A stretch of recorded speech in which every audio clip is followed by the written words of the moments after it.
Hi friends, welcome to சுகிந்தியா channel. இன்றைக்கி என்ன ரெசிபி பார்க்க போகிறோன்னா இஞ்சி குழம்பு. சிம்பிளாக டேஸ்டியாக எப்படி பண்ணலாம் வாங்க வீடியோக்கு போகலாம். தேவையான இன்க்ரீடியன்ட்ஸ் பார்த்துடலாம். 3 டேபிள் ஸ்பூன் ஆயில், 1 டீஸ்பூன் கடுகு, அரை டீஸ்பூன் ஜீரகம், அரை டீஸ்பூன் வெந்தயம், சின்ன பவுல்ஸ் நிறைய இஞ்சி, அரை டீஸ்பூன் மஞ்சள் தூள், 20 பல் பூண்டு, 1 டீஸ்பூன் குழம்பு மிளகாய்த்தூள், தேவையான அளவு உப்பு, கொஞ்சமாக தேங்காய், 20 சின்ன வெங்காயம், ஒரு தக்காளி, சின்ன சைஸ் அளவுக்கு வெல்லம், 2 பச்சை மிளகா, பெரிய நெல்லிக்காய் சைஸ் அளவுக்கு புளி, கொஞ்சமாக கறி லீஃப். நெக்ஸ்ட்டு ஒரு கடாய் எடுத்துக்கோங்க. 2 டேபிள் ஸ்பூன் ஆயில் ஊற்றிக்கோங்க. அதில் இஞ்சி ஆட் பண்ணிக்கோங்க. இது கூட கட் பண்ணி வச்சுருக்க தேங்காய் ஆட் பண்ணிக்கோங்க. கொஞ்சமாக கறி லீஃப் ஆட் பண்ணிக்கோங்க. இப்போ நல்லா வதக்கி விடுங்க.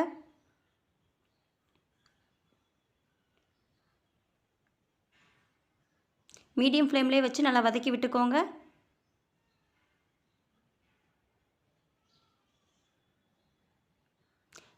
அந்த இஞ்சி நல்லா ப்ரௌன் கலர் வர வரைக்கும் நல்லா வதக்கி விட்டுக்கோங்க.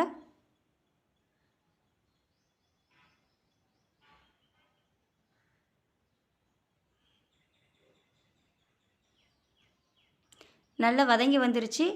நம்ம இந்த ஸ்டேஜில் மிக்ஸி ஜாருக்கு ட்ரான்ஸ்ஃபர் பண்ணி நல்லா ஃபைனாக அரைச்சி எடுத்துக்கலாம். இப்போ நல்லா தண்ணி ஊற்றி நல்லா ஃபைன் பேஸ்ட்டாக அரைச்சி எடுத்தாச்சு. நெக்ஸ்ட்டு ஒரு கடாய் எடுத்துக்கோங்க.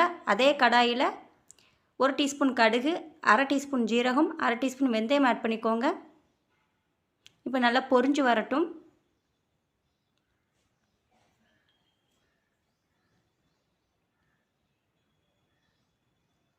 இது கூட நம்ம கட் பண்ணி வச்சுருக்க பூண்டு ஆட் பண்ணிக்கலாம். சின்ன வெங்காயம் ஆட் பண்ணிக்கோங்க. அரை டீஸ்பூன் மஞ்சள் தூள், அரை டீஸ்பூன் உப்பு, 2 பச்சை மிளகா, கொஞ்சமாக கறி லீஃப். இப்போ நல்லா வதக்கி விடுங்க.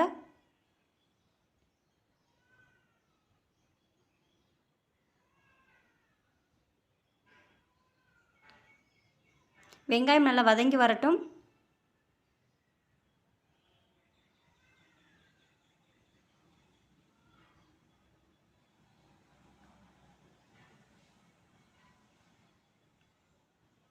நல்லா வெங்காயம் நல்லா வதங்கி வந்துருச்சு. இது கூட கட் பண்ணி வச்சுருக்க தக்காளி ஆட் பண்ணிக்கலாம்.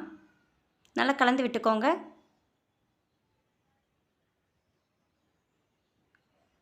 தக்காளி நல்லா மசிஞ்சு நல்லா வதங்கி வரட்டும்.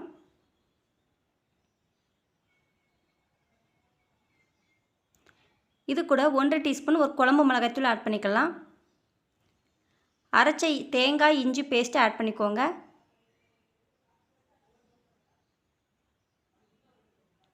இப்போ நல்லா கலந்து விட்டுக்கோங்க.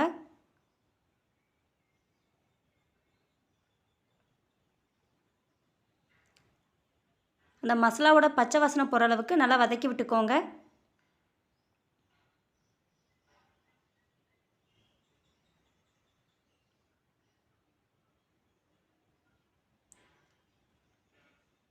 நல்லா வதக்கி விட்டாச்சு. இது கூட கரைச்சி வச்சுருக்க புளி தண்ணி ஆட் பண்ணிக்கலாம். நல்லா கலந்து விட்டுக்கோங்க.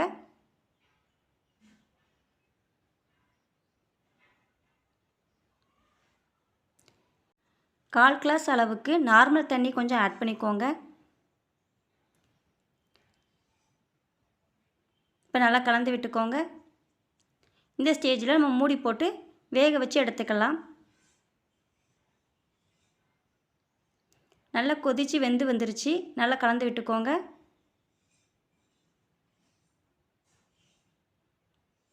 நல்லா தண்ணியெலாம் சுண்டி நல்லா எண்ணெய் பிரிஞ்சு வெளியே வந்துருச்சு. இது கூட ஒரு சின்ன துண்டு வெல்லம் ஆட் பண்ணிக்கலாம். நல்லா கலந்து விட்டுக்கோங்க.